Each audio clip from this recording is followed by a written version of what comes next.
Hello friends, welcome to दृष्टि IQ। आज की इस वीडियो में हम लोग मार्च महीने के वीकली करंट अफेयर्स को आगे बढ़ाते हुए इस महीने की आखिरी वीक की करंट अफेयर्स को देखेंगे, यानी कि 22 से लेकर के 31 मार्च की मोस्ट इंपॉर्टेंट करंट अफेयर्स।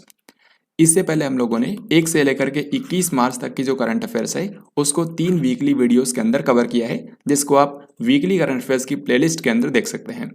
तो आज की वीडियो में हम लोग देखेंगे पिछले एक सप्ताह में करंट अफेयर्स के जितने भी इंपॉर्टेंट क्वेश्चंस रहे हैं उनको। तो यहाँ पर आपके सामने आज का सबसे पहला क्वेश्चन है, 25 मार्च को उत्तर प्रदेश के मुख्यमंत्री के रूप में लगातार दूसरे कार्यकाल के लिए किसने शपथ ली है? तो अभी तक जो उत्तर प्रदेश के मुख्यमंत्री थे यानी कि योगी आदित्यनाथ, इन्होंने एक बार फिर से यहाँ पर उत्तर प्रदेश के मुख्यमंत्री के रूप में शपथ ली है। और जैसा कि आप जानते हैं, किसी भी राज्य का जो मुख्यमंत्री होता है उसको शपथ दिलाते हैं वहाँ के राज्यपाल। तो अभी हाल ही में लखनऊ शहर के अंदर जो अटल बिहारी वाजपेयी स्टेडियम है, जिसको एकाना अंतर्राष्ट्रीय स्टेडियम भी बोलते हैं, उसी के अंदर यहाँ पर योगी आदित्यनाथ के शपथ ग्रहण समारोह का आयोजन किया गया था। और वहाँ पर जो उत्तर प्रदेश की राज्यपाल हैं आनंदीबेन पटेल, उन्होंने योगी आदित्यनाथ को शपथ दिलाई। इस बार के उत्तर प्रदेश विधानसभा चुनाव में जो बीजेपी पार्टी है उसने टोटल 255 सीटें जीती हैं। 25 मार्च को उत्तर प्रदेश के उप मुख्यमंत्री के रूप में किसने शपथ ली है? तो जैसा कि मैंने आपको बताया, यूपी के अंदर मुख्यमंत्री बने हैं योगी आदित्यनाथ, और उत्तर प्रदेश के अंदर दो लोगों को यहाँ पर उप मुख्यमंत्री बनाया गया है, यानी कि डिप्टी चीफ मिनिस्टर। तो ये दो लोग कौन से हैं? एक तो है ब्रजेश पाठक और दूसरे हैं केशव प्रसाद मौर्य। इस क्वेश्चन का आंसर हो जाएगा ए और बी दोनों। अंतर्राष्ट्रीय श्रम संगठन यानी कि ILO के अगले महानिदेशक के रूप में किसे अपॉइंट कर दिया गया है? तो इंटरनेशनल लेबर ऑर्गेनाइजेशन जो है, ये संयुक्त राष्ट्र संघ की ही एक संस्था है जिसका मुख्यालय है स्विट्जरलैंड के जेनेवा शहर में। इंटरनेशनल लेबर ऑर्गेनाइजेशन का मुख्यालय है स्विट्जरलैंड के जेनेवा में। तो अभी के समय अगर आपसे पूछें इसके डायरेक्टर जनरल कौन है, तो उनका नाम है गाय राइडर। लेकिन ये इसी साल के अक्टूबर महीने में रिटायर होने वाले हैं। उसके बाद 1 अक्टूबर 2022 से ILO के अगले महानिदेशक होंगे गिलबर्ट होंगबो। इस क्वेश्चन का आंसर हो जाएगा ऑप्शन नंबर सी, यानी कि ILO के जो अगले महानिदेशक होंगे उनका चुनाव अभी ही कर लिया गया है, जिनका नाम है गिलबर्ट होंगबो। गिलबर्ट होंगबो जो हैं ये टोंगो कंट्री के हैं, और अभी के समय जो इसके महानिदेशक हैं गाय राइडर, ये हैं ब्रिटेन के। सऊदी अरब ग्रैंड प्रिक्स 2022 इनमें से किस फार्मूला 1 ड्राइवर ने जीत ली है? तो साल 2022 की जो फार्मूला 1 वर्ल्ड चैंपियनशिप होती है उसकी शुरुआत हो चुकी है, और अभी तक इसमें 2 रेस हो चुकी हैं। जो पहली रेस थी उसका नाम था बहरेन ग्रैंड प्रिक्स। जो बहरेन ग्रैंड प्रिक्स हुई थी उसको जीता था चार्ल्स लेक्लर्क ने, जो कि है मोनाको कंट्री के, और ये फेरारी कंपनी की कार ड्राइव करते हैं। फिर अभी ये जो दूसरी रेस हुई है उसका नाम है सऊदी अरब ग्रैंड प्रिक्स। इस सऊदी अरब ग्रैंड प्रिक्स को जीता है मैक्स वर्स्टापन ने, और मैक्स वर्स्टापन जो है ये नीदरलैंड के ड्राइवर हैं। ये जिस कंपनी की कार ड्राइव करते हैं वो है रेड बुल। तो अभी तक 2 फार्मूला 1 रेस हुई हैं 2022 सीजन में। बहरेन ग्रैंड प्रिक्स इसको जीता है चार्ल्स लेक्लर्क ने, और सऊदी अरब ग्रैंड प्रिक्स इसको जीता है मैक्स वर्स्टापन ने। तो इस क्वेश्चन का आंसर हो जाएगा मैक्स वर्स्टापन, जिन्होंने 2021 सीजन में सबसे ज्यादा रेस जीती थी। विश्व जल दिवस 2022 के अवसर पर ग्रे वाटर प्रबंधन के लिए सुजलम 2.0 अभियान किसने शुरू किया है? तो सुजलम 2.0 अभियान जो है इसकी शुरुआत हाल ही में इस बार के विश्व जल दिवस के अवसर पर की गई है, जो कि हर साल 22 मार्च को मनाया जाता है जल संरक्षण के बारे में लोगों को जागरूक करने के लिए। तो इस बार के विश्व जल दिवस के अवसर पर भारत के जल शक्ति मंत्रालय के जो मंत्री हैं यानी कि गजेंद्र सिंह शेखावत, इन्होंने ग्रे वाटर प्रबंधन के लिए एक अभियान शुरू किया है जिसका नाम है सुजलम 2.0। इस क्वेश्चन का आंसर होगा option number D. Grey water को हिंदी में धूसर जल भी कहा जाता है, और ये उस पानी को बोलते हैं जो कि घरों से या फिर कार्यालयों से निकलता है जिसमें शौचालयों का अपशिष्ट जल ना हो। ऐसे पानी को धूसर जल या फिर ग्रे वाटर कहा जाता है, क्योंकि ग्रे वाटर के अंदर जो शौचालयों से अपशिष्ट जल निकलता है उसकी तुलना में कम रोगाणु होते हैं, इसलिए इसका प्रबंधन करके कई सारे कामों में इसका इस्तेमाल किया जा सकता है, जैसे कि फसलों की सिंचाई करने में या फिर शौचालयों के अंदर फ्लशिंग के रूप में इसका इस्तेमाल कर सकते हैं। तो इसी ग्रे वाटर के प्रबंधन के लिए हाल ही में भारत के जो केंद्रीय जल शक्ति मंत्री हैं गजेंद्र सिंह शेखावत, इन्होंने एक अभियान लॉन्च किया है जिसका नाम है सुजलम 2.0। अमेरिकी राष्ट्रपति जो बाइडेन ने इनमें से किसे व्हाइट हाउस का नया कोविड-19 प्रतिक्रिया समन्वयक अपॉइंट किया है। तो भारतीय मूल के अमेरिका के अंदर एक चिकित्सक हैं जिनका नाम है आशीष झा, और ये संक्रामक रोग के विशेषज्ञ हैं। तो इनको हाल ही में अमेरिका के राष्ट्रपति जो बाइडेन ने व्हाइट हाउस का नया कोविड-19 प्रतिक्रिया समन्वयक यानी कि व्हाइट हाउस कोविड-19 रेस्पॉन्स कोऑर्डिनेटर के रूप में अपॉइंट किया है। हाल ही में रूस ने यूक्रेन में पहली बार अपनी नवीनतम हाइपरसोनिक मिसाइल का इस्तेमाल किया है। इसका नाम क्या है? तो हाल ही में रूस ने घोषणा की थी कि उसने यूक्रेन के अंदर अपनी सैन्य कार्रवाई के दौरान सबसे जो नवीनतम हाइपरसोनिक मिसाइल है उसका इस्तेमाल किया है, जिसका नाम है किंजल। तो किंजल हाइपरसोनिक मिसाइल जो है इसका इस्तेमाल किया है हाल ही में रूस ने यूक्रेन पर। जो हाइपरसोनिक मिसाइल होती है उसकी स्पीड 5 मैक से ज़्यादा होती है, यानी कि ध्वनि की स्पीड से 5 गुने से भी ज़्यादा स्पीड पर जो हाइपरसोनिक मिसाइलें हैं वो चलती हैं। 23 मार्च को भारत के किस पूर्व मुख्य न्यायाधीश का निधन हो गया है? तो भारत के पूर्व चीफ जस्टिस रमेश चंद्र लोहाटी, हाल ही में इनका निधन हो गया है। इनको शॉर्ट में आरसी लोहाटी भी कहा जाता है। यहाँ पर आपको बता दूं जो आरसी लोहाटी हैं ये भारत के 35वें यानी कि भारत की सुप्रीम कोर्ट के 35वें मुख्य न्यायाधीश थे, और इन्होंने सन 2004-5 के दौरान भारत की सुप्रीम कोर्ट के मुख्य न्यायाधीश के रूप में काम किया था। तो इनकी हाल ही में डेथ हो चुकी है। आपको बता दूं कि अभी के समय भारत के जो मुख्य न्यायाधीश हैं उनका नाम है NV रमन्ना, और ये भारत के 48वें मुख्य न्यायाधीश हैं।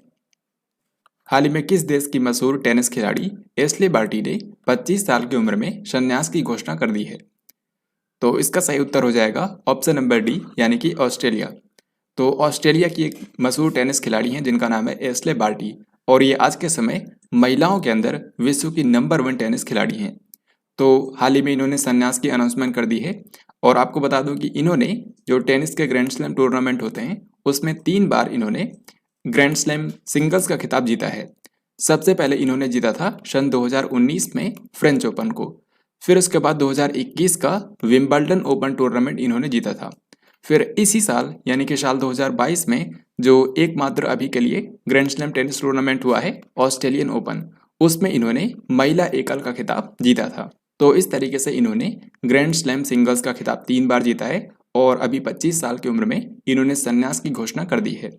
तो याद रखिएगा ये ऑस्ट्रेलिया की टेनिस खिलाड़ी हैं, और आज के समय ये दुनिया की नंबर 1 महिला टेनिस खिलाड़ी हैं।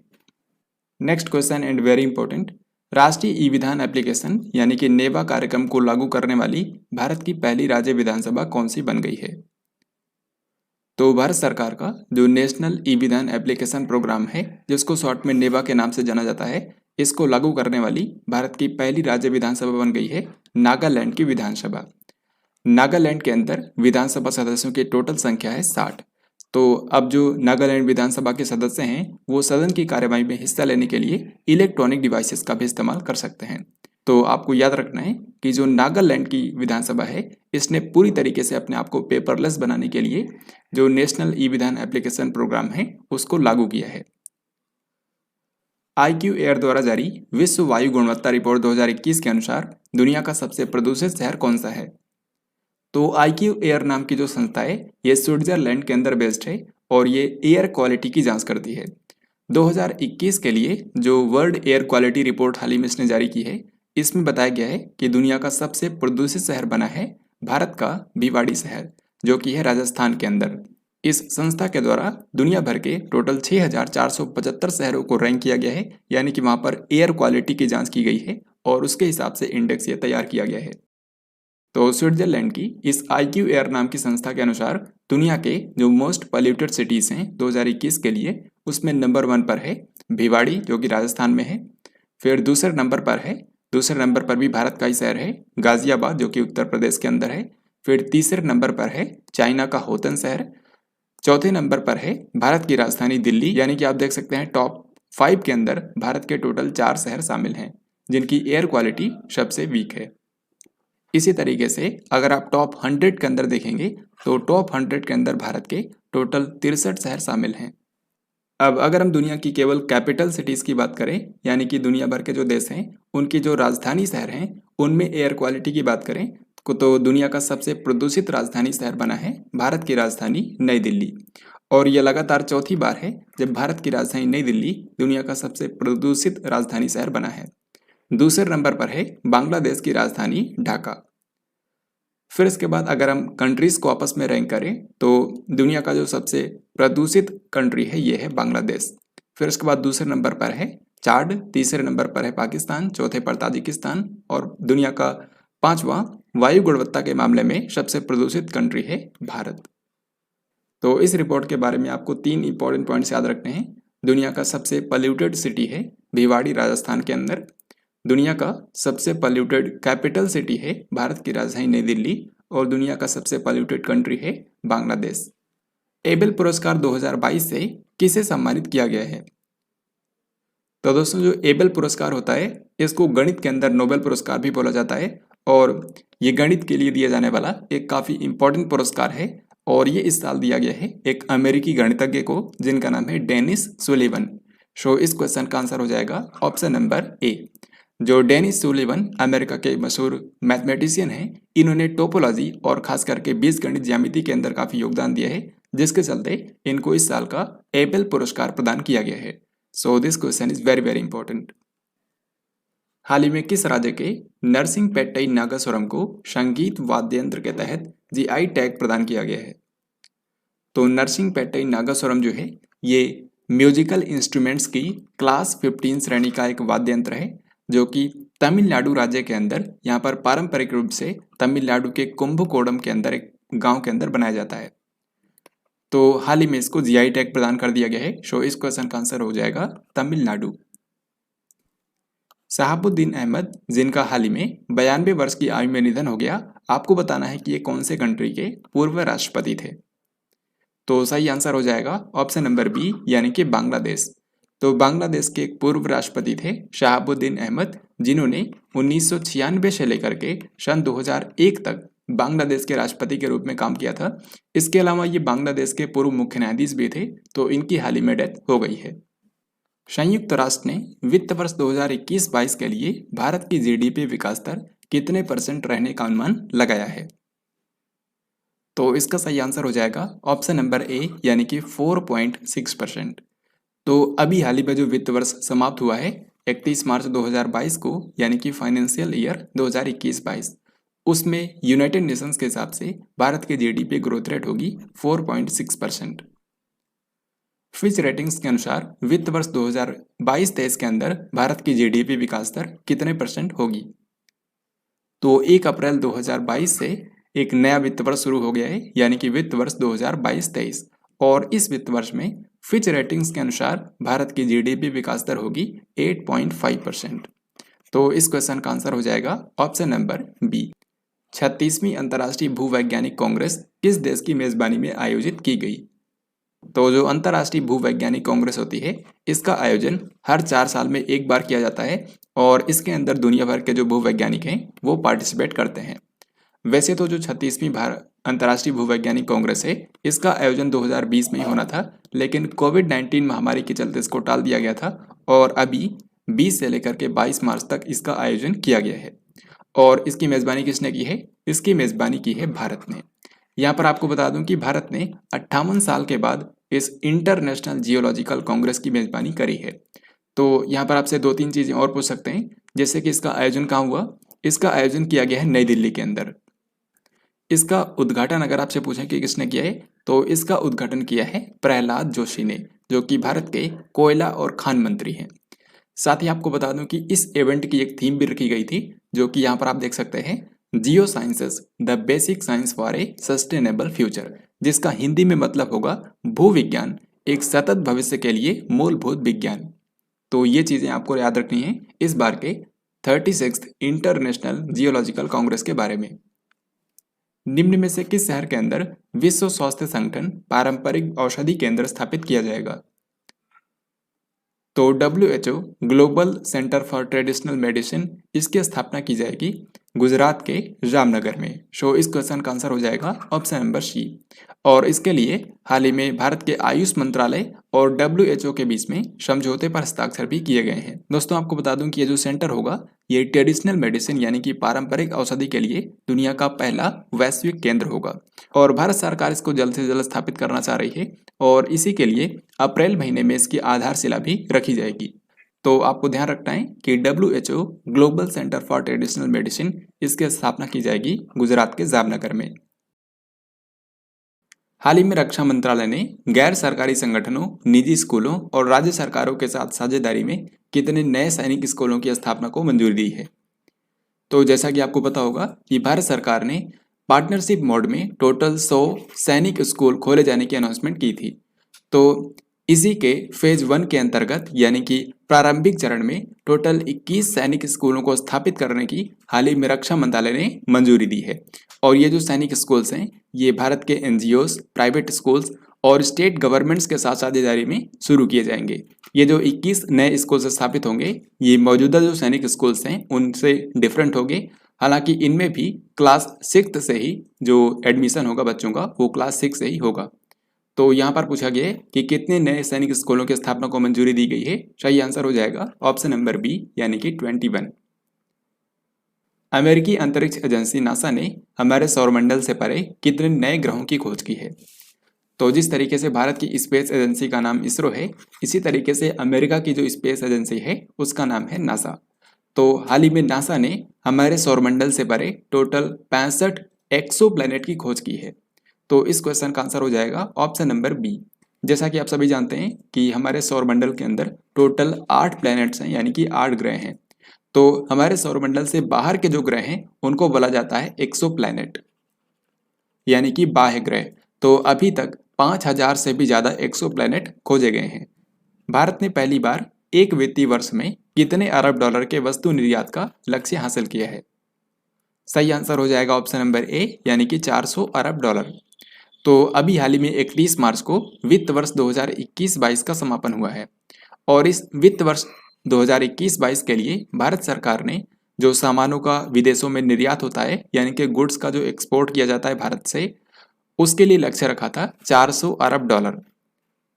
और ये जो लक्ष्य है ये 9 दिन पहले ही अचीव हो गया था क्योंकि 21 मार्च को भारत का जो गुड्स एक्सपोर्ट है ये 400.8 बिलियन डॉलर हो चुका था। तो इस तरीके से भारत ने 9 दिन पहले ही ये लक्ष्य हासिल कर लिया है। 23 मार्च को उत्तराखंड के नए मुख्यमंत्री के रूप में किसने शपथ ली है। तो भारत का जो उत्तराखंड राज्य है यहाँ पर भी हाल ही में विधानसभा चुनाव कराए गए थे और यहाँ पर बीजेपी पार्टी ने बहुमत हासिल किया है क्योंकि उत्तराखंड के अंदर विधानसभा सीटों की संख्या 70 और बीजेपी ने टोटल 47 सीटें जीती हैं। तो उत्तराखंड में एक बार फिर से यहाँ पर बीजेपी की सरकार बनी है और जो नए मुख्यमंत्री हैं इनका नाम है पुष्कर सिंह धामी। इनको 2021 के जुलाई महीने में यहाँ का उत्तराखंड का मुख्यमंत्री बनाया गया था और एक बार फिर से हाल ही में इन्होंने शपथ ले ली है और इनको शपथ दिलाई है उत्तराखंड के जो राज्यपाल हैं लेफ्टिनेंट जनरल गुरमीत सिंह ने। उत्तराखंड विधानसभा की पहली महिला अध्यक्ष के रूप में किसे चुना गया है। तो जैसा कि अभी मैंने आपको बताया उत्तराखंड के अंदर विधानसभा चुनाव हुए हैं तो यहाँ पर नई विधानसभा का गठन हुआ है जो कि है उत्तराखंड की 5वीं विधानसभा और इसके लिए अध्यक्ष बनाया गया है बीजेपी लीडर रितु खंडूरी भूषण को। सो यहाँ पर आंसर हो जाएगा ऑप्शन नंबर डी और ये उत्तराखंड विधानसभा की पहली महिला अध्यक्ष बन गई हैं। तो यहाँ पर आप सभी 5 राज्यों के बारे में देख सकते हैं जिनमें हाल ही में विधानसभा चुनाव हुए हैं।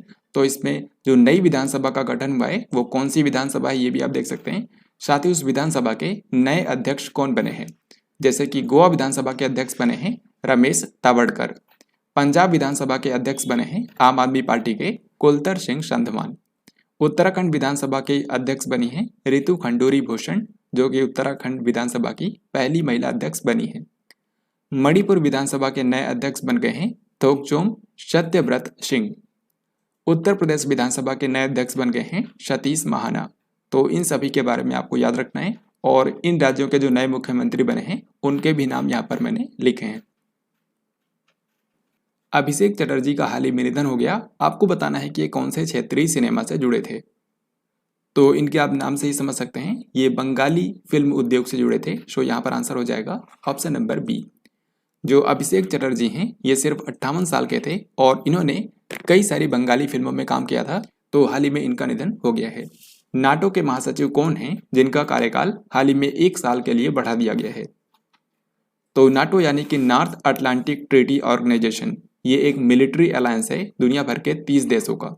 तो 30 देशों का एक सैन्य गठबंधन है नाटो। इसका मुख्यालय है बेल्जियम की राजधानी ब्रुसेल्स में और इसकी स्थापना हुई थी सन 1949 में। तो नाटो के जो वर्तमान महासचिव हैं उनका नाम है जेंस स्टोल्टेनबर्ग। जेंस स्टोल्टेनबर्ग जो कि नॉर्वे के पूर्व प्रधानमंत्री हैं। तो 2014 में ही इनको नाटो का महासचिव बनाया गया था और क्योंकि अभी हाल ही में इनका कार्यकाल समाप्त होने वाला था तो 1 साल के लिए इनका कार्यकाल बढ़ा दिया गया है। तो ये सितंबर 2023 तक नाटो के महासचिव बने रहेंगे। सो इस क्वेश्चन का आंसर हो जाएगा ऑप्शन नंबर बी। निम्न में से किस बॉलीवुड अभिनेत्री को टाइम 100 इम्पैक्ट अवार्ड 2022 के पुरस्कार विजेताओं में से एक के रूप में नामित किया गया है? तो अगर आपने पिछली वीडियो मेरी देखी होगी तो वहां पर मैंने आपको बताया था म्यूजियम ऑफ फ्यूचर के बारे में, यानी कि भविष्य का संग्रहालय जो कि बनाया गया है यूएई के सबसे बड़े शहर दुबई में। तो इसी म्यूजियम ऑफ फ्यूचर में हाल ही में टाइम 100 इम्पैक्ट अवार्ड 2022 की अनाउंसमेंट की गई और ये इसका पहला संस्करण था। तो इस अवार्ड्स के अंदर टोटल 7 लोगों को ये पुरस्कार दिया गया है, जिनमें से एक भारत की बॉलीवुड अभिनेत्री भी हैं जिनका नाम है दीपिका पादुकोण। सो इस क्वेश्चन का आंसर हो जाएगा ऑप्शन नंबर डी। तो भारतीय अभिनेत्री दीपिका पादुकोण को टाइम 100 इम्पैक्ट अवार्ड 2022 से सम्मानित किया गया है और इनको ये पुरस्कार मेंटल हेल्थ के बारे में लोगों को जागरूक करने के लिए दिया गया है। भारत सरकार ने अब से किस दिन को राष्ट्रीय डॉल्फिन दिवस यानी कि नेशनल डॉल्फिन डे के रूप में मनाने की घोषणा की है? तो भारत के जो पर्यावरण, वन और जलवायु परिवर्तन मंत्री हैं यानी कि भूपेंद्र यादव, उन्होंने हाल ही में अनाउंस किया है कि अब से हर साल 5 अक्टूबर के दिन को राष्ट्रीय डॉल्फिन दिवस के रूप में मनाया जाएगा। तो इस क्वेश्चन का आंसर हो जाएगा ऑप्शन नंबर डी। इस दिन को मनाने का मेन उद्देश्य है कि जो डॉल्फिन्स हैं उनकी प्रजातियों के संरक्षण के लिए लोगों को जागरूक करना। आपको पता होगा 5 अक्टूबर के ही दिन अंतर्राष्ट्रीय स्तर पर एक दिवस मनाया जाता है यानी कि विश्व शिक्षक दिवस, वर्ल्ड टीचर डे। तो अब से वर्ल्ड टीचर डे के ही अवसर पर राष्ट्रीय डॉल्फिन दिवस भी मनाया जाएगा भारत में। अब इसी के साथ हम लोग देखेंगे कि मार्च महीने के आखिरी सप्ताह में कौन कौन से इंपॉर्टेंट डेज मनाए गए हैं और अगर उनकी थीम महत्वपूर्ण है तो वो भी मैं आपको बताऊंगा। सबसे पहले आप देख सकते हैं 22 मार्च को मनाया गया है बिहार दिवस, यानी कि बिहार का जो स्थापना दिवस होता है ये हर साल 22 मार्च को मनाया जाता है क्योंकि 22 मार्च सन 1912 को जो ब्रिटिश सरकार है उसने बिहार को बंगाल से अलग करके एक नया राज्य बनाया था। तो बिहार अपना स्थापना दिवस मनाता है 22 मार्च को और इस साल बिहार ने अपना 110वां स्थापना दिवस मनाया है। फिर 22 मार्च को ही मनाया जाता है विश्व जल दिवस यानी कि वर्ल्ड वाटर डे। तो पानी की महत्ता के बारे में लोगों को जागरूक करने के लिए दिवस मनाया जाता है। इस बार की थीम रखी गई है ground water making the invisible visible. Ground water making the invisible visible. फिर 23 मार्च को मनाया गया शहीद दिवस यानी कि मार्टियर्स डे। भारत के 3 महान स्वतंत्रता सेनानियों यानी कि राजगुरु भगत सिंह और सुखदेव, इन तीनों लोगों को 23 मार्च 1931 को फांसी दी गई थी और इसीलिए हर साल 23 मार्च को शहीद दिवस के रूप में मनाया जाता है। 23 मार्च को ही मनाया जाता है अंतर्राष्ट्रीय स्तर पर विश्व मौसम विज्ञान दिवस यानी कि वर्ल्ड मेट्रोलॉजिकल डे। ये जो दिवस होता है ये वर्ल्ड मेट्रोलॉजिकल ऑर्गेनाइजेशन नाम की जो संस्था है जिसका मुख्यालय स्विट्जरलैंड के जेनेवा में है, तो इसी के स्थापना दिवस के रूप में हर साल 23 मार्च को मनाया जाता है। इस बार के विश्व मौसम विज्ञान दिवस की थीम रखी गई है early warning and early action. Early warning and early action. फिर 24 मार्च को मनाया जाता है विश्व टीबी दिवस यानी कि वर्ल्ड ट्यूबरकुलोसिस डे। तो ट्यूबरकुलोसिस जो कि एक बैक्टीरियल बीमारी होती है, इसके बारे में जागरूकता फैलाने के लिए विश्व टीबी दिवस हर साल 24 मार्च को मनाया जाता है। इस बार इसकी थीम रखी गई है invest to end TB save lives. Invest to end TB save lives. फिर इसके बाद 26 मार्च को मनाया गया है बांग्लादेश का इंडिपेंडेंस डे। तो जो भारत का पड़ोसी देश है बांग्लादेश, ये अपना इंडिपेंडेंस डे मनाता है हर साल 26 मार्च को।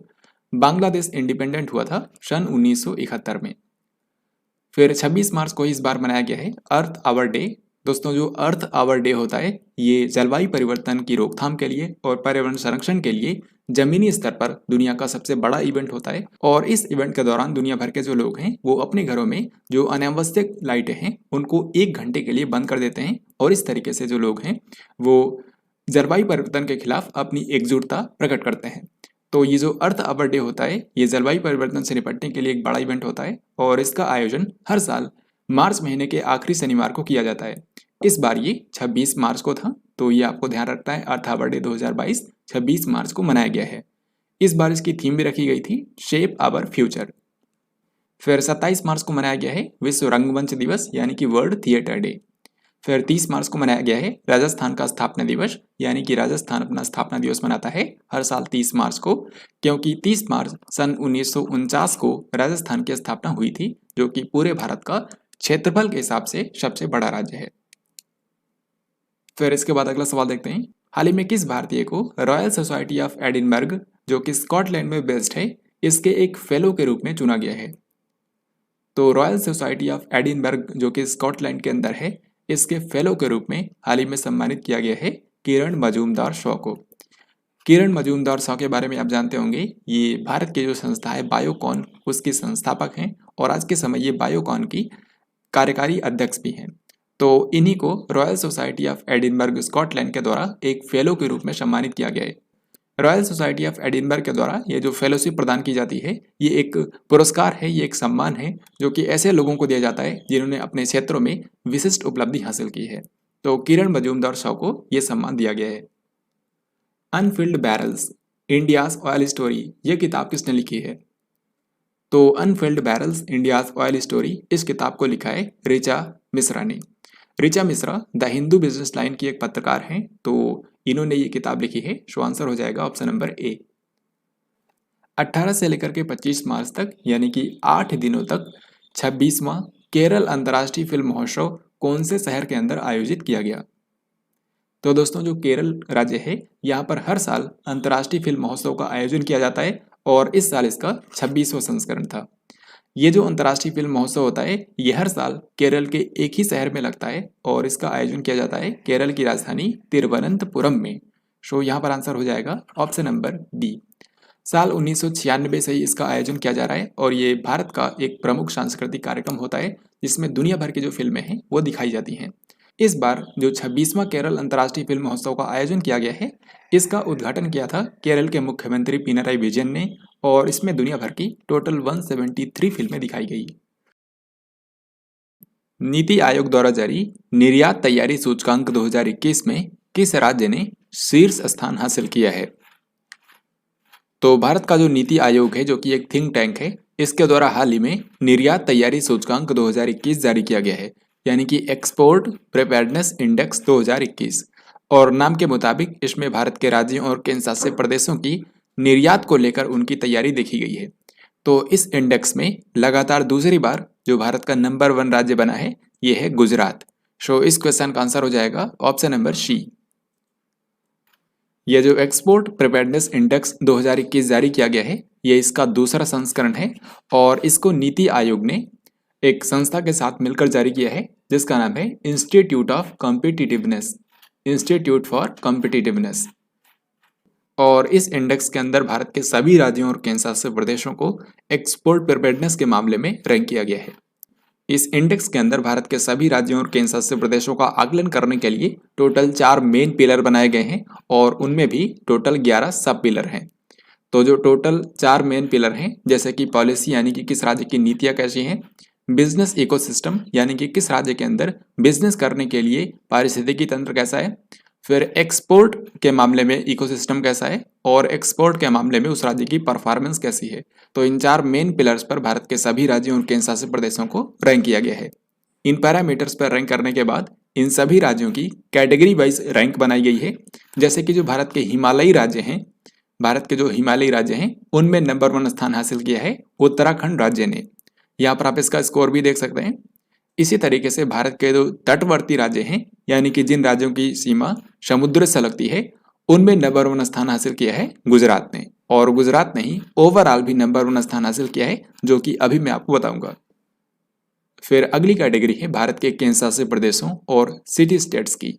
तो इस कैटेगरी में जो नंबर 1 बना है ये है दिल्ली। फिर इसके बाद जो चौथी और आखिरी कैटेगरी है इसका नाम है लैंड लॉक्ड स्टेट्स। तो इनमें नंबर 1 पर है हरियाणा राज्य। तो ये तो मैंने आपको बताया कैटेगरी वाइज किन राज्यों ने एक्सपोर्ट प्रिपेयर्डनेस के मामले में नंबर 1 स्थान हासिल किया है। एक बार से आप फिर से देख सकते हैं, हिमालयी राज्यों में उत्तराखंड, कोस्टल राज्यों में यानी कि तटवर्ती राज्यों में गुजरात, यूटी या फिर सिटी स्टेट्स के अंदर दिल्ली और लैंड लॉक्ड स्टेट्स के अंदर हरियाणा। अब हम लोग यहाँ पर देखते हैं ओवरऑल जो राज्यों की रैंकिंग तैयार की गई है एक्सपोर्ट प्रिपेयर्डनेस स्कोर के मामले में। तो यहाँ पर जो नंबर 1 राज्य बना है गुजरात, और गुजरात ने लगातार दूसरी बार पहला स्थान हासिल किया है। गुजरात के बाद नंबर दूसरे पर है महाराष्ट्र, तीसरे स्थान पर है कर्नाटक, चौथे पर है तमिलनाडु, पांचवें पर है हरियाणा। तो यहाँ पर आप देख सकते हैं ज्यादातर जो भारत के तटवर्ती राज्य हैं उनकी एक्सपोर्ट प्रिपेयर्डनेस के मामले में रैंकिंग बेहतर है। तो इस इंडेक्स के बारे में आपको इतना ही याद रखना है। अब हम लोग आगे बढ़ते हैं। पीएम नरेंद्र मोदी ने शहीद दिवस के अवसर पर विप्लवी भारत गैलरी का उद्घाटन कहां पर किया? तो शहीद दिवस जो कि हर साल 23 मार्च को मनाया जाता है, इस बार पीएम नरेंद्र मोदी ने विप्लवी भारत गैलरी का उद्घाटन किया है कोलकाता शहर में। कोलकाता शहर जो कि पश्चिम बंगाल की राजधानी है, यहीं पर विक्टोरिया मेमोरियल हॉल है और इसी विक्टोरिया मेमोरियल हॉल में एक नई गैलरी का उद्घाटन किया गया है जिसका नाम है विप्लवी भारत गैलरी। इस नई गैलरी के अंदर भारत के स्वतंत्रता संग्राम में भारत के जिन क्रांतिकारियों ने अपना योगदान दिया था और ब्रिटिश हुकूमत के खिलाफ उन्होंने जो संघर्ष किया था उसको इस गैलरी के अंदर दिखाया गया है। हाल ही में किस भारतीय अभिनेता को अबू धाबी के यास द्वीप का ब्रांड एम्बेसडर बनाया गया है?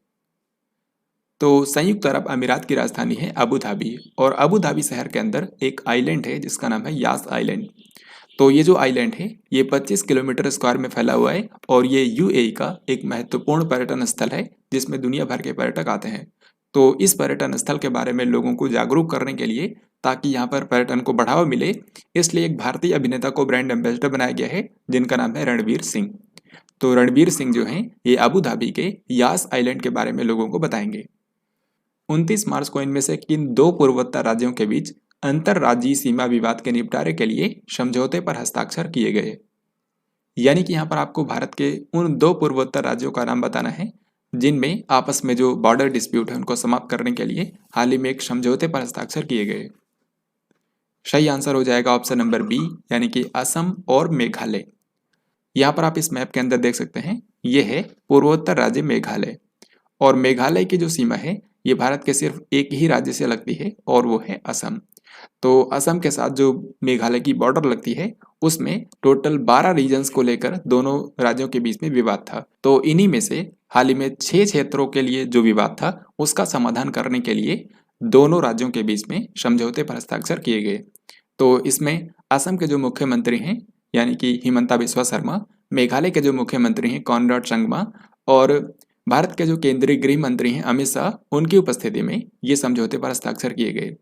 ये जो एग्रीमेंट हुआ है ये नई दिल्ली के अंदर ये हस्ताक्षर किया गया। हाल ही में किस देश के प्रसिद्ध कंप्यूटर वैज्ञानिक स्टीफन विलवाइट का निधन हो गया, जिनको जीआईएफ के निर्माता के रूप में जाना जाता है?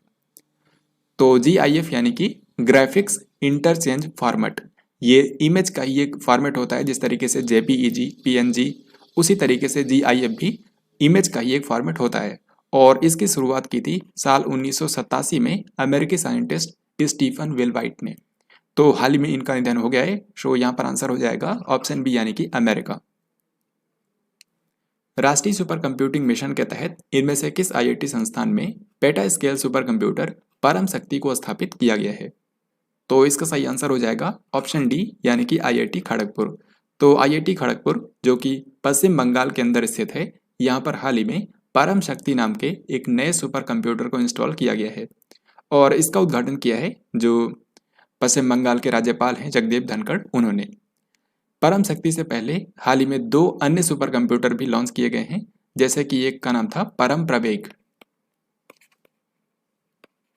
परम प्रवेग नाम का जो सुपर कंप्यूटर है इसको इंस्टॉल किया गया है Indian institute of science Bengaluru के अंदर और ये भारत के किसी भी संस्थान में इंस्टॉल किया गया अब तक का सबसे शक्तिशाली सुपर कंप्यूटर है। इसके अलावा एक अन्य सुपर कंप्यूटर जिसका नाम था परम गंगा, इसको इंस्टॉल किया गया है आईआईटी रुड़की के अंदर। आईआईटी रुड़की है उत्तराखंड में। तो इन तीनों के बारे में आपको ध्यान रखना है। परम प्रवेग नाम का सुपर कंप्यूटर इंस्टॉल किया गया है Indian institute of science Bengaluru के अंदर। परम गंगा को इंस्टॉल किया गया है IIT रुड़की में, और अभी परम शक्ति नाम का सुपर कंप्यूटर इंस्टॉल किया गया है IIT खड़गपुर में। और इन तीनों को ही बनाया है CDAC ने, यानी कि centre for development of advanced computing ने, राष्ट्रीय सुपर कंप्यूटिंग मिशन के अंतर्गत। इसके अलावा हाल ही में कुछ अन्य IIT चर्चा में रहे, जैसे कि इस क्वेश्चन में आपसे पूछा गया है कि के विजय राघवन ने किस IIT संस्थान में नए जल प्रबंधन और नीति केंद्र एक्वा मैप का उद्घाटन किया है। तो एक्वा मैप जो है ये एक water management and policy centre है, यानी कि भारत के अंदर जो वाटर मैनेजमेंट यानी कि जल प्रबंधन से जुड़ी चुनौतियां हैं उनका समाधान करेगा ये water management and policy centre. तो ये कहाँ पर बना है? एक्वा मैप नाम का जो सेंटर है इसको बनाया गया है IIT मद्रास में। सो इस क्वेश्चन का आंसर होगा ऑप्शन ए। और इसका उद्घाटन किया है भारत सरकार के जो प्रमुख वैज्ञानिक सलाहकार हैं के विजय राघवन ने। इसी तरीके से यहाँ पर आपसे पूछा गया है कि किस IIT संस्थान ने जीवन लाइट नामक एक कम लागत वाला स्मार्ट वेंटिलेटर विकसित किया है। तो वेंटिलेटर जो कि लोगों को सांस लेने में हेल्प करता है, ये जीवन लाइट नाम का एक वेंटिलेटर बनाया गया है IIT हैदराबाद के द्वारा। सो यहाँ पर आंसर हो जाएगा ऑप्शन नंबर डी। और इसका उद्घाटन किया है जो तेलंगाना की राज्यपाल हैं डॉक्टर तमिलिसाई सौंदरराजन ने। ये जो जीवन लाइट नाम का स्मार्ट वेंटिलेटर है इसकी खास बात यह है कि ये लिथियम आयन बैटरी से चलता है और साथ ही इसको किसी भी स्मार्टफोन के जरिए ऑपरेट किया जा सकता है। 29 मार्च को किसने जल शक्ति अभियान कैच द रेन कैंपेन 2022 का शुभारंभ किया? तो जल संचय के बारे में लोगों को जागरूक करने के लिए कैच द रेन जो कैंपेन है इसको जल शक्ति अभियान के अंतर्गत शुरू किया गया है और इसको लॉन्च किया भारत के राष्ट्रपति रामनाथ कोविंद ने। सो यहाँ पर आंसर हो जाएगा ऑप्शन नंबर बी। ये जो कैंपेन है ये हाल ही में 29 मार्च को शुरू किया गया था और ये चलेगा इस साल के 30 नवंबर तक। तो ये याद रखिएगा, इसको लॉन्च किया है भारत के राष्ट्रपति रामनाथ कोविंद ने। और इसी अवसर पर भारत के राष्ट्रपति रामनाथ कोविंद ने तीसरे राष्ट्रीय जल पुरस्कारों की भी जो विजेता थे उनको पुरस्कार प्रदान किए।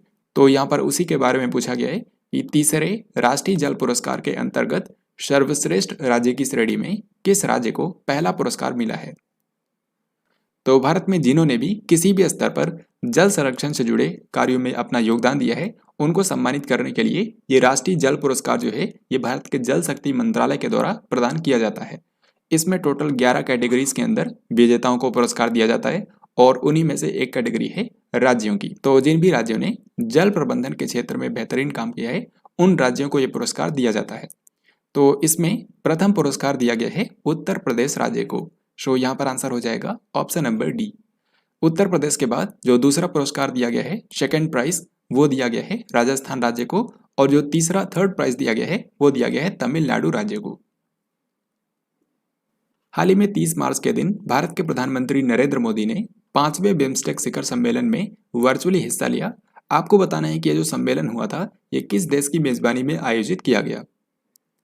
तो सबसे पहले आपको बता दूं जो बिम्स्टेक है, बिम्स्टेक का मतलब होता है bay of Bengal initiative for multi sectoral technical and economic cooperation, यानी कि बंगाल की खाड़ी के आसपास जो कंट्रीज स्थित हैं उनका ये एक तकनीकी और आर्थिक सहयोग का एक क्षेत्रीय संगठन है जिसका मुख्यालय है ढाका में। और इस बिम्स्टेक के अंदर टोटल 7 मेंबर्स हैं, जैसे कि भारत भी है, इसके अलावा बांग्लादेश, भूटान, नेपाल, श्रीलंका, म्यांमार और थाईलैंड। तो ये जो 7 देश हैं ये बिम्स्टेक के सदस्य देश हैं। तो इनका जो सम्मेलन होता है हाल ही में 5वां बिम्स्टेक शिखर सम्मेलन हुआ जिसमें इन सभी कंट्रीज के जो लीडर्स हैं उन्होंने वर्चुअली पार्टिसिपेट किया। तो ये सम्मेलन वर्चुअली हुआ है जिसमें भारत के PM नरेंद्र मोदी ने भी हिस्सा लिया। तो सवाल यहाँ पर यह है कि इस सम्मेलन की मेजबानी किसने की है? तो इस साल के लिए बिम्स्टेक का अध्यक्ष है श्रीलंका। तो श्रीलंका की मेजबानी में ही ये सम्मेलन हाल ही में आयोजित किया गया है। यहाँ पर आप इस पिक्चर के अंदर देख सकते हैं, यहाँ पर भारत के प्रधानमंत्री नरेंद्र मोदी ने भी हिस्सा लिया और अन्य जो 6 कंट्रीज हैं उनके लीडर्स ने भी हिस्सा लिया। इस बार के बिम्स्टेक शिखर सम्मेलन की थीम भी रखी गई है जो कि यहाँ पर आप देख सकते हैं, towards a resilient region, prosperous economies, healthy people. इस सम्मेलन के बारे में एक अन्य चीज आपको ये याद रखनी है कि इस सम्मेलन के दौरान टोटल 3 समझौतों पर बिम्स्टेक कंट्रीज के बीच में हस्ताक्षर किए गए हैं। 29 मार्च को 18वीं बिम्स्टेक मंत्री स्तरीय बैठक किस शहर के अंदर आयोजित की गई? तो जैसा कि अभी मैंने आपको बताया कि 30 मार्च के दिन 5वें बिम्स्टेक शिखर सम्मेलन का आयोजन किया गया। तो इसमें जो बिम्स्टेक कंट्रीज के लीडर्स हैं उन्होंने हिस्सा लिया और उससे एक दिन पहले यानी कि 29 मार्च को इन्हीं बिम्स्टेक कंट्रीज के मंत्री स्तरीय बैठक का आयोजन किया गया था। और ये जो बैठक है ये इन पीपल समिट हुई थी, जिसका आयोजन किया गया था श्रीलंका के कोलंबो शहर में। तो यहाँ पर आंसर हो जाएगा ऑप्शन। तो इसमें भारत की तरफ से किसने हिस्सा लिया, ये आपसे पूछा जा सकता है। इसमें भारत की तरफ से पार्टिसिपेट करने के लिए गए थे भारत के विदेश मंत्री डॉक्टर एस जयशंकर। 25 मार्च को किसने इंदिरा गांधी राष्ट्रीय कला केंद्र नई दिल्ली में ईशान मंथन नामक उत्तर पूर्वी उत्सव का उद्घाटन किया? तो हाल ही में ईशान मंथन नामक एक उत्तर पूर्वी उत्सव का आयोजन किया गया था, यानी कि नॉर्थ ईस्ट फेस्टिवल का आयोजन किया गया, जिसका नाम था ईशान मंथन। और इसका आयोजन किया गया है इंदिरा गांधी राष्ट्रीय कला केंद्र नई दिल्ली के अंदर। तो यहाँ पर आपसे पूछा गया है कि इसका उद्घाटन किसने किया। इसका उद्घाटन किया है भारत के संस्कृति मंत्री, इसके अलावा पर्यटन मंत्री, साथ ही ये उत्तर पूर्वी क्षेत्र के विकास के लिए भी मंत्री हैं, जिनका नाम है जी किशन रेड्डी। सो इस क्वेश्चन का आंसर होगा ऑप्शन नंबर डी। यूएनईपी की फ्रंटियर 2020 रिपोर्ट के अनुसार दुनिया का सबसे अधिक ध्वनि प्रदूषित शहर कौन सा है? तो सबसे पहले आपको यूएनईपी के बारे में बता दूं। यूएनईपी का मतलब होता है यूनाइटेड नेशंस एनवायरनमेंट प्रोग्राम, यानी कि संयुक्त राष्ट्र पर्यावरण कार्यक्रम। ये यूनाइटेड नेशन की ही एक एजेंसी है, जिसका मुख्यालय है केन्या की राजधानी नैरोबी में। केन्या की राजधानी नैरोबी में इसका हेडक्वार्टर है। और इसके इस समय जो हेड हैं, यानी कि जो एग्जीक्यूटिव डायरेक्टर हैं, उनका नाम है इंगेर एंडरसन। तो ये जो यूएनईपी संस्था है, ये हर साल एक रिपोर्ट निकालती है, जिसको बोलते हैं फ्रंटियर रिपोर्ट। इस रिपोर्ट के अंदर दुनिया भर के शहरों में आवाज़ के स्तर को मापा जाता है, यानी कि किस शहर के अंदर शोर कितना ज़्यादा होता है, ये सब देखा जाता है।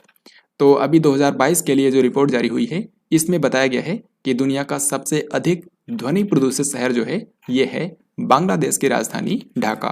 सो इस क्वेश्चन का आंसर हो जाएगा ऑप्शन नंबर बी। यहाँ पर आप देख सकते हैं यूएनईपी ने 2022 के लिए ये जो फ्रंटियर्स रिपोर्ट जारी की है, इसका टाइटल है नॉइस, ब्लेजेस एंड मिसमैचेस।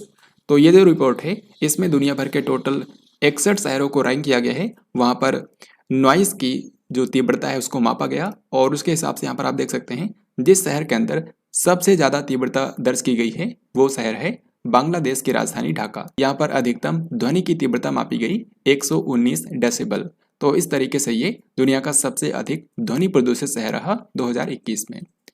इसके बाद दूसरे नंबर पर जो सिटी है ये है भारत का मुरादाबाद, यानी कि उत्तर प्रदेश का शहर जो मुरादाबाद है, यहाँ पर 114 डेसिबल तीव्रता मापी गई।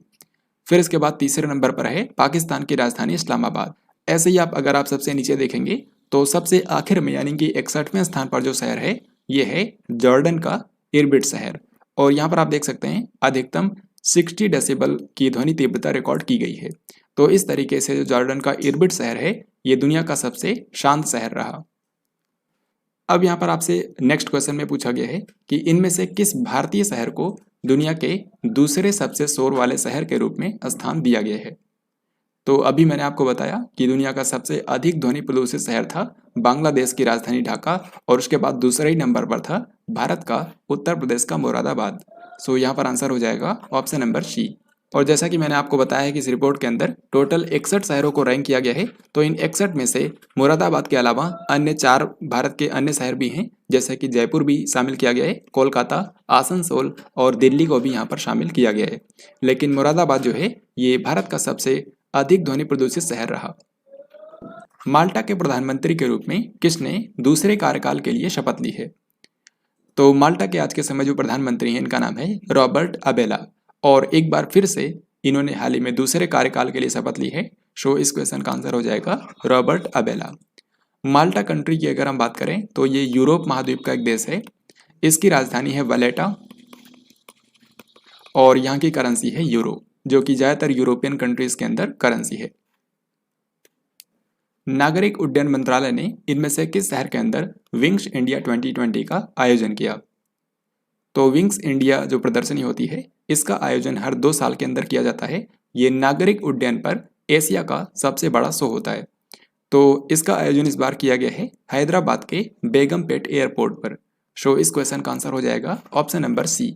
तो यहाँ पर इस प्रदर्शनी के बारे में आपसे 2-3 चीज़ें पूछी जा सकती हैं, जैसे कि पहला ये कि इसका आयोजन किया गया है हैदराबाद के बेगमपेट एयरपोर्ट पर।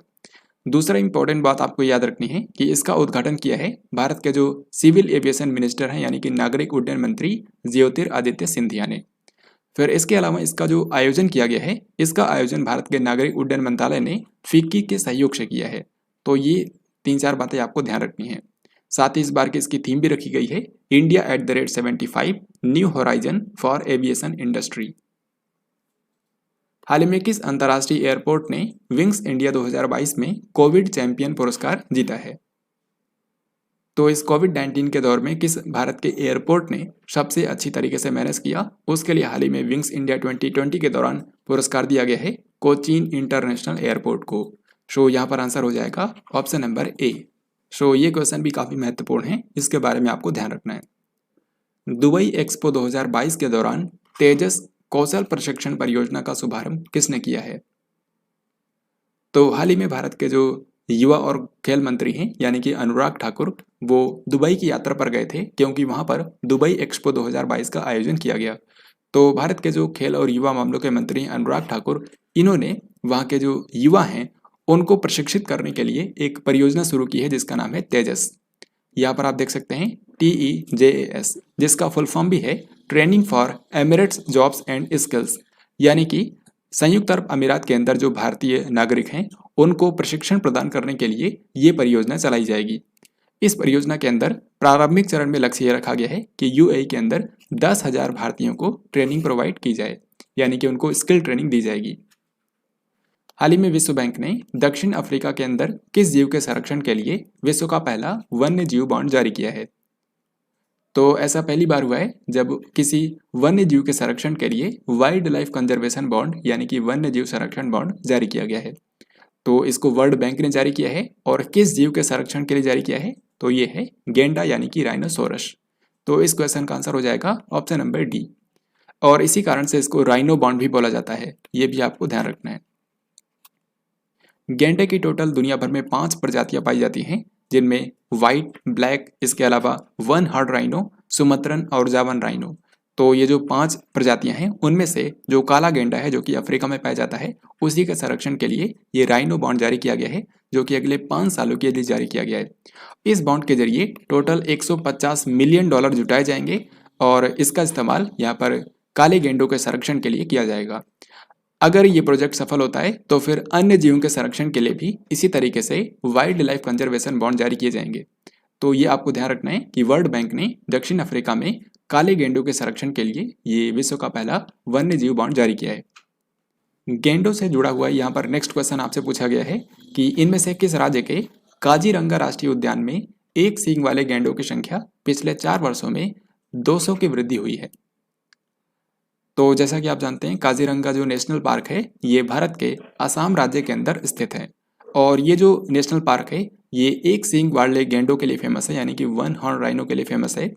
और हाल ही में इनकी गणना की गई इस पार्क के अंदर और यहाँ पर पाया गया कि 4 साल पहले यानी कि सन 2018 में यहाँ पर वन हॉर्न राइनो की संख्या थी टोटल 2413 और अभी 2022 के अंदर ये बढ़कर हो गई है 2613, यानी कि टोटल 200 राइनोस की वृद्धि हुई है पिछले 4 सालों में। तो ये आपको ध्यान रखना है, वेरी इंपॉर्टेंट। टेस्ट क्रिकेट के अंदर 8000 रन बनाने वाले दुनिया के सबसे तेज बल्लेबाज कौन बन गए हैं? यानी कि टेस्ट क्रिकेट के इतिहास में सबसे तेज 8000 रन किसने बनाए हैं? इनका नाम है स्टीव स्मिथ। यहाँ पर आप इनको देख सकते हैं, ये ऑस्ट्रेलिया के एक क्रिकेटर हैं और इन्होंने सबसे तेज यानी कि केवल 151 पारियों के अंदर ही 8000 रन पूरे कर दिए हैं टेस्ट मैचेस में। इससे पहले ये जो रिकॉर्ड था ये कुमार संगकारा के नाम था क्योंकि उन्होंने 152 पारियों के अंदर 8000 रन पूरे किए थे टेस्ट क्रिकेट में। और इसी लिस्ट में तीसरे नंबर पर आते हैं भारत के सचिन तेंदुलकर, क्योंकि सचिन तेंदुलकर ने सन 2002 के अंदर 154वीं पारी में 8000 रन पूरे किए थे। तो आप सभी को पीछे छोड़ते हुए यहाँ पर स्टीव स्मिथ ने 151 पारियों में ही 8000 रन पूरे किए हैं। 24 मार्च को RBI गवर्नर शक्तिकांत दास ने इनमें से किस शहर के अंदर रिजर्व बैंक इनोवेशन हब का उद्घाटन किया? सही आंसर हो जाएगा ऑप्शन बी, यानी कि बेंगलुरु। तो जो कर्नाटक की राजधानी है बेंगलुरु, यहाँ पर कंपनी अधिनियम 2013 के तहत ये रिजर्व बैंक इनोवेशन हब को स्थापित किया गया है, जिसका मेन मकसद है कि वित्तीय नवाचारों को बढ़ावा देना और उनको पोषित करना। साथ ही आपको ये भी बता दूं कि इसको 100 करोड़ रुपए की प्रारंभिक लागत के साथ में स्टैब्लिश किया गया है, यानी कि प्रारंभिक पूंजी जो इसमें लगाई गई है वो है 100 करोड़ रुपए। 22 मार्च को ब्रिक्स टीका अनुसंधान और विकास केंद्र का शुभारंभ किस केंद्रीय मंत्री ने किया है? तो ब्रिक्स का मतलब होता है Brazil, Russia, India, China and South Africa. तो इन 5 देशों का एक ग्रुप है जिसको बोलते हैं ब्रिक्स कंट्रीज। तो इन 5 देशों के अंदर जो कोविड-19 वैक्सीन है उसका समान रूप से वितरण हो, उसके लिए एक रिसर्च एंड डेवलपमेंट सेंटर बनाया गया है, जिसका उद्घाटन किया है भारत के जो स्वास्थ्य मंत्री हैं डॉक्टर मनसुख मांडविया ने। सो यहाँ पर आंसर हो जाएगा ऑप्शन नंबर डी। 28 मार्च को लगातार दूसरी बार गोवा के मुख्यमंत्री के रूप में किसने शपथ ली है? तो गोवा के अभी तक मुख्यमंत्री थे प्रमोद सावंत, और एक बार फिर से डॉक्टर प्रमोद सावंत जो है, जो कि बीजेपी के लीडर हैं, इनको गोवा का मुख्यमंत्री बना दिया गया है। सो यहाँ पर आंसर हो जाएगा ऑप्शन नंबर डी।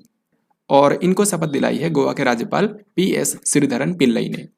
साथ ही आपको ये भी बता दूं कि जैसा कि आपको पता होगा, इस साल जो 5 राज्यों के अंदर विधानसभा चुनाव हुए थे, उनमें से गोवा एकमात्र ऐसा राज्य था जहां पर किसी भी पार्टी ने बहुमत हासिल नहीं किया था। हालांकि जो बीजेपी पार्टी है, इसने सबसे ज़्यादा टोटल 20 सीटें जीती थी। तो इसलिए यहाँ पर बीजेपी पार्टी को अन्य पार्टियों के साथ में गठबंधन करके सरकार बनाना पड़ा है। तो यहाँ पर बीजेपी का समर्थन किया है महाराष्ट्रवादी गोमंतक पार्टी ने, जिसने टोटल 2 सीटें जीती थी, और 3 निर्दलीय विधायकों ने भी यहाँ पर बीजेपी को सपोर्ट किया है। तो इस तरीके से यहाँ पर गठबंधन सरकार बनी है और मुख्यमंत्री बने हैं डॉक्टर प्रमोद सावंत। 94वें ऑस्कर पुरस्कारों के अंदर इनमें से किस फिल्म को सर्वश्रेष्ठ फिल्म का पुरस्कार मिला है? तो 2022 के ऑस्कर पुरस्कारों की अनाउंसमेंट कर दी गई है, जो कि फिल्म जगत का सबसे बड़ा पुरस्कार होता है, और इसमें बेस्ट फिल्म का पुरस्कार जीता है कोडा नाम की फिल्म ने। कोडा का मतलब होता है चाइल्ड ऑफ डेफ एडल्ट्स। तो इस फिल्म को इस बार बेस्ट फिल्म का पुरस्कार मिला है ऑस्कर पुरस्कारों में। तो ऑस्कर पुरस्कारों के अंदर जो इंपॉर्टेंट कैटेगरीज हैं, उनमें यहाँ पर हम विनर्स के नाम देखते हैं। जैसे कि बेस्ट फिल्म मैंने आपको बताया, कोडा फिल्म को दिया गया है। सर्वश्रेष्ठ निर्देशक का पुरस्कार दिया गया है जेन कैंपियन को, जो कि एक महिला है, और the power of the dog नाम की जो फिल्म है, उसमें बेस्ट डायरेक्शन के लिए इनको ये पुरस्कार दिया गया। सर्वश्रेष्ठ अभिनेता यानी कि बेस्ट एक्टर का पुरस्कार दिया गया है विल स्मिथ को, और इन्होंने पहली बार ये बेस्ट एक्टर का पुरस्कार जीता है ऑस्कर पुरस्कारों में। फिर सर्वश्रेष्ठ अभिनेत्री का पुरस्कार दिया गया है जेसिका चैस्टेन को। सर्वश्रेष्ठ एनिमेटेड फिल्म का पुरस्कार दिया गया है एनकैंटो नाम की फिल्म को। फिर सर्वश्रेष्ठ अंतर्राष्ट्रीय फीचर फिल्म का पुरस्कार दिया गया है ड्राइव माय कार को, यानी कि अमेरिका के बाहर की जो फिल्में हैं उनमें सबसे बेस्ट फिल्म का पुरस्कार मिला है जापान की फिल्म ड्राइव माय कार को। तो ये भी आपको याद रखना है कि ये जापान की फिल्म है। तो ये तो मैंने आपको सबसे मेन कैटेगरीज बताई हैं। बाकी पूरे ऑस्कर पुरस्कार 2022 से रिलेटेड जितने भी इंपॉर्टेंट क्वेश्चंस बन सकते हैं, उस पर मैंने एक कंप्लीट वीडियो बनाया है, जिसको आप इस वीडियो के डिस्क्रिप्शन में दी गई लिंक से देख सकते हैं। अब अगला सवाल देखते हैं। हाल ही में सरकार ने प्रधानमंत्री गरीब कल्याण अन्न योजना को कितने महीने के लिए बढ़ा दिया है? तो जो प्रधानमंत्री गरीब कल्याण अन्न योजना है, इसके अंतर्गत जो नेशनल फूड सिक्योरिटी एक्ट है, नेशनल फूड सिक्योरिटी एक्ट के अंतर्गत आने वाले हर एक व्यक्ति को 5 किलोग्राम अनाज फ्री में दिया जाता है। तो ये जो योजना है, ये मार्च 2020 के अंदर अनाउंस की गई थी, और फिर पहली बार जो इसका पहला चरण था वो अप्रैल से लेकर के जून 2022 के लिए शुरू किया गया था। फिर इसके बाद आगे इसको बढ़ाया जाता रहा, और अभी हाल ही में इसको अप्रैल से लेकर के सितंबर तक के लिए, यानी कि 6 महीनों के लिए एक बार फिर से बढ़ा दिया गया है। सो इस क्वेश्चन का आंसर हो जाएगा ऑप्शन नंबर डी। ये जो 6 महीने के लिए नया चरण शुरू किया गया है, ये इसका छठा चरण होगा, जो कि अप्रैल से लेकर के सितंबर तक चलेगा। 22 से लेकर के 31 मार्च तक भारत और किस देश के बीच डस्टलिक नामक संयुक्त प्रशिक्षण अभ्यास का आयोजन किया गया? तो डस्टलिक नाम की एक मिलिट्री एक्सरसाइज होती है भारत और उज्बेकिस्तान के बीच में। सो यहाँ पर आंसर हो जाएगा ऑप्शन नंबर डी। इस बार जो डस्टलिक अभ्यास का आयोजन किया गया है 22 से लेकर के 31 मार्च तक, ये इसका तीसरा संस्करण था, और इसका आयोजन इस बार उज्बेकिस्तान के अंदर ही किया गया। उज्बेकिस्तान के अंदर यांगियारिक नाम की एक जगह है, वहां पर इसका आयोजन किया गया। इसी तरीके से हाल ही में एक और एक्सरसाइज हुई है, और ये भी एक मिलिट्री एक्सरसाइज है, यानी कि दोनों कंट्रीज की आर्मी के बीच में यह अभ्यास हुआ है, जिसका नाम है लमित्य 2022। तो आपको बताना है कि ये जो एक्सरसाइज है, ये भारत और कौन से देश की आर्मी के बीच में आयोजित किया जाता है? तो सही आंसर हो जाएगा ऑप्शन ए, यानी कि सेशल्स। तो भारत और सेशल्स की आर्मी के बीच में ये लमित्य नाम का अभ्यास होता है, और 2022 में इसका 9वां संस्करण आयोजित किया गया है। अगर आपसे ये पूछा जाए कि इसका आयोजन कहाँ पर किया गया, तो सेशल्स कंट्री के अंदर ही जो सेशल्स रक्षा अकादमी है वहां पर इस बार इसका आयोजन किया गया है। 23 मार्च को नौसेना की किस कमान के द्वारा अपतटीय सुरक्षा अभ्यास प्रस्थान का आयोजन किया गया? तो देखिए, भारत की जो इंडियन नेवी है यानी कि नौसेना, उसमें टोटल 3 कमांड्स हैं। पश्चिमी नौसेना कमान, पूर्वी नौसेना कमान और दक्षिणी नौसेना कमान। तो उन्हीं में से जो पश्चिमी नौसेना कमान है, जिसका मुख्यालय मुंबई के अंदर स्थित है, उसके द्वारा हाल ही में एक अपतटीय सुरक्षा अभ्यास का आयोजन किया गया, यानी कि भारत की तटरेखा की सुरक्षा सुनिश्चित करने के लिए यह अभ्यास किया गया, जिसका नाम था प्रस्थान। 25 मार्च को राष्ट्रपति रामनाथ कोविंद ने इनमें से किस भारतीय नौसैनिक जहाज को प्रेसिडेंट कलर प्रदान किया? तो प्रेसिडेंट कलर यानी कि राष्ट्रपति ध्वज, ये जो पुरस्कार होता है, ये भारत के किसी भी सैन्य इकाई को मिलने वाला सबसे बड़ा पुरस्कार होता है और ये हाल ही में दिया गया है INS वालसुरा को। सो इस क्वेश्चन का आंसर हो जाएगा ऑप्शन नंबर डी। INS वालसुरा को साल 1942 के अंदर कमीशन किया गया था। यहाँ पर आपको बता दूं कि हाल ही में भारत के जो राष्ट्रपति रामनाथ कोविंद हैं, ये 24 और 25 मार्च को गुजरात की यात्रा पर गए हुए थे। वहां पर उन्होंने सबसे पहले 24 मार्च के दिन गुजरात की जो राजधानी गांधीनगर है वहां के विधानसभा सदस्यों को संबोधित किया। फिर इसके बाद वो 25 मार्च को गुजरात के जामनगर की यात्रा की और वहां पर इन्होंने ये INS वालसुरा को प्रेसिडेंट कलर देकर सम्मानित किया। तो ये चीज़ भी आपको ध्यान रखनी है। हाल ही में भारत की डिफेंस मिनिस्ट्री ने इंडियन नेवी यानी कि भारतीय नौसेना के लिए 2 बहुउद्देशीय पोतों के अधिग्रहण हेतु किस शिपयार्ड के साथ में अनुबंध पर हस्ताक्षर किए हैं? यानी कि इंडियन नेवी के लिए 2 मल्टीपर्पज वेसल्स खरीदे जाएंगे। आपको बताना है कि इसके लिए रक्षा मंत्रालय ने कौन से शिपयार्ड के साथ में समझौता किया है। तो इसका सही आंसर हो जाएगा ऑप्शन नंबर सी, यानी कि लार्सन एंड टुब्रो लिमिटेड। तो लार्सन एंड टुब्रो लिमिटेड जो कि मुंबई के अंदर बेस्ड है, इसी के द्वारा ये 2 मल्टीपर्पज वेसल्स बनाए जाएंगे जो कि भारतीय नौसेना इस्तेमाल करेगी। और इन मल्टीपर्पज वेसल्स को खरीदने के लिए रक्षा मंत्रालय ने टोटल 887 करोड़ रुपए का समझौता किया है लार्सन एंड टुब्रो लिमिटेड के साथ में।